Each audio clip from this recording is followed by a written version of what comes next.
Hi friends, in previous lecture we discussed the Newman projection of chair and the board form. In today's lecture we will start the remaining part of stereochemistry of cyclohexane. Okay, first we discuss here the mono-substituted cyclohexane, that means C6H11X. When one of the hydrogen of cyclohexane is replaced by some substituent, and the difference between the axial and equatorial position becomes more important. Let us consider the simple example of methyl cyclohexane. Here, this is the example of the methyl cyclohexane. Now, the methyl group here is occupied at the equatorial position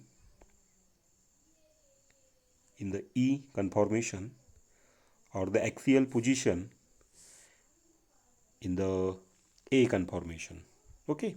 Now in this conformation the methyl group is at equatorial position, while in A it is at the axial position. In addition to this, the two chair conformation, that means the boat conformation, that means this one here, the B, is also possible. However, as the stability of boat is less, or a very small fraction of molecules will exist in the boat form.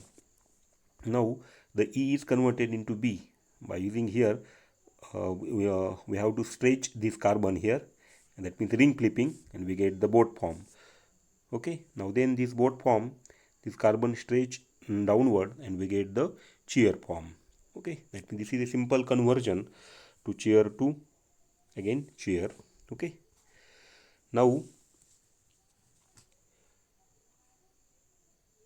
in chair conformation, in which the methyl group is occupied at the equatorial position, that means in first E it is occupied at the equatorial position and is found to be more stable than the chair conformation, in which methyl group is occupied at the axial positioning. That means if the methyl group is at equatorial position as compared to methyl group is at axial position, the equatorial methyl group is more stable than the axial methyl group, and this can be well explained by observing the Newman projection for both the conformer, that means for the axial conformer and for the equatorial conformer. And from the Newman projection of the axial methyl group, that means this one here, for the Newman projection of this axial methyl group, here look along the C2C1, look along the carbon here C2 C1 and C4C5. That means here C2C1 and C4C5, C2C1 and C4C5 bond, it is seen that the CH3 groups and the C3 carbon here, the CH3 groups and the C3 carbons are gauche to each other. Okay, they are the gauche to each other. In the similarly, the C5 carbon is also gauche to the CH3 groups. Okay, to verify this, looks along the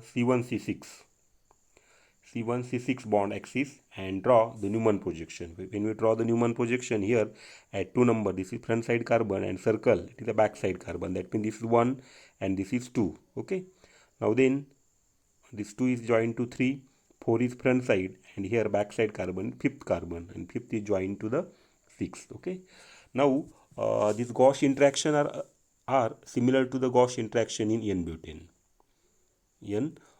And in this way there are a Gauss interaction due to the axial methyl group. That means here the Gauss interactions are present due to the axial methyl group. Okay, and the axial hydrogen at C3 and C5, the axial hydrogen at the C3 and C5, that means here the CH3 group is axial, and also with respect to this C3 position they are also Gauss to each other, and also C5 it is axial, therefore it having the a Gauss interaction. Okay, they are very close to the axial CH3 groups, and this gives rise to the called 1,3 diaxial interaction, and this is called as the 1,3 diaxial interaction. Now then, with respect to here 1 2 3, that means here at 1 number position and 3 number position, 1 and 3 both are axial, that means here CH3 group is axial, also the 3 number position, the hydrogen is also axial. That means it having the 1,3 diaxial interaction.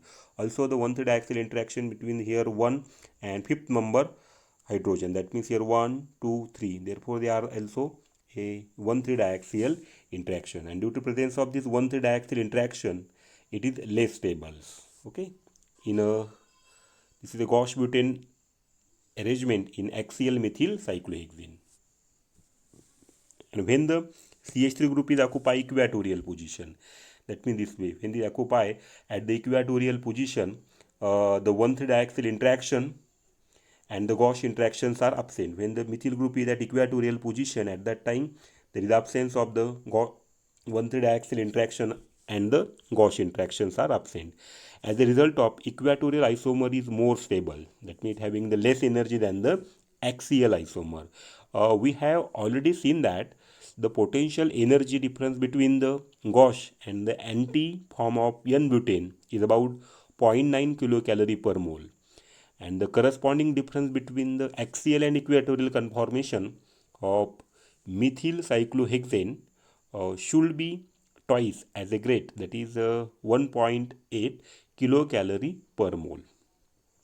Now, the equatorial methyl cyclohexane is more stable than the axial methyl cyclohexane by about 1.8 kilocalorie per mole. That means this is equatorial methyl group is more stable than the axial methyl groups. Why? Because in case of axial methyl group, there is presence of the a 1/3 diaxial interaction, two 1/3 diaxial interaction. Therefore, it having the energy 1.8 kilocalorie per mole, and each butane Gauss interaction having energy is 0.9. Here it having the two 1/3 diaxial interaction. Therefore, total energy is 1.8 kilocalorie per mole, and such a butane Gauss interaction and the 1/3 diaxial interaction is absent in the when this methyl group is at the equatorial position. Okay. Now the one point is here, any group when any group when occupied as the axial position, it creates the two Gauss interaction. This is the most important. When in a cyclohexane, if any groups it occupy as the axial position, creates the two Gauss interaction. Although the equatorial isomer is more stable than the axial isomer. This is the most important. The equatorial isomer is more stable than the axial isomer, and it is not possible to separate them from each other, since the thermal energy is associated with this molecule is large enough to bring about the interconversion between axial and equatorial conformation. In general, whenever any groups occupy at the axial position, the stability of the conformation will be decreases. That means any group is occupied at the axial position, at that time the stability of that conformation is decreases, and whenever it occupies that equatorial position, the stability of that conformation is increases. Now the next, the effect of size of substituents. Effect of size of substituents. As the effect of size of or the bulkness of the substituent is increases, the 1/3 diaxial interaction is more prominent. That means here the bulkness, that means here the bulky groups is increases. At that time, it affects the 1/3 diaxial interaction. It become more prominent. As the energy difference between axial and equatorial conformation increases, the equatorial conformer becomes more predominant.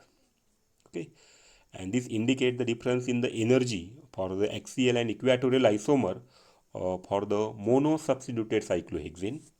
That means this is here at 1 number position, there X is the axial substituents, and after ring flipping, it is at the equatorial substituents. Now, this is the free energy difference between axial and equatorial conformation of the mono-substituted cyclohexane.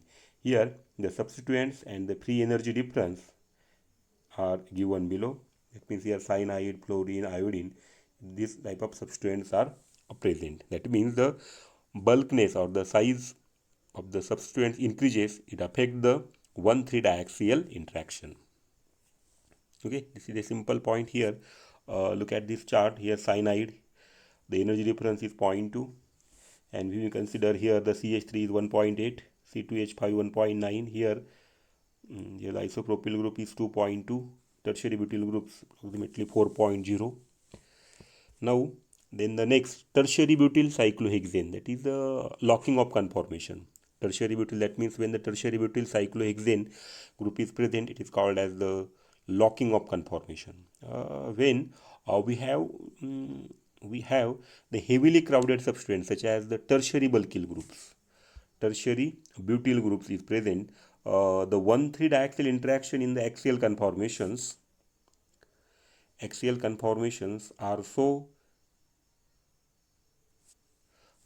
serves that this molecule almost exclusively exists in the equatorial conformations only. That means, in other words, the tertiary butyl group is locked or the block at equatorial position, and this phenomenon is called as the locking up conformation. That means here in A, here this is the tertiary butyl group is at the equatorial position. That means the equatorial tertiary butyl cyclohexane, here no interaction. When the tertiary butyl group is at the equatorial position, at that time it having the no interaction. And when this tertiary butyl group is at the axial position, it serves it having some interaction. It serves it having some interaction. But when the tertiary butyl group is occupied at the equatorial position, this tertiary butyl group is blocked at equatorial position, and this phenomenon is called as the locking up conformation. Locking up conformations. Okay, this is called as the locking up conformation. That means if you compare this axial tertiary butyl group and here equatorial tertiary butyl group, the equatorial tertiary butyl group is more stable than this, because it having a butane-Gauss interaction or 1,3-diaxial interaction. Therefore, stability of this molecule will be decreases.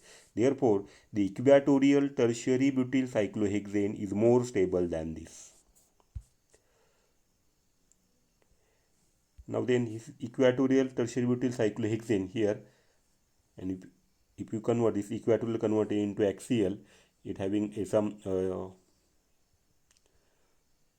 1,3-diaxial interaction or the butane-Gauss interaction. Therefore, overall stability of this molecule will be decreases. So friend, never miss a video. Subscribe to my YouTube channel. Okay, thank you.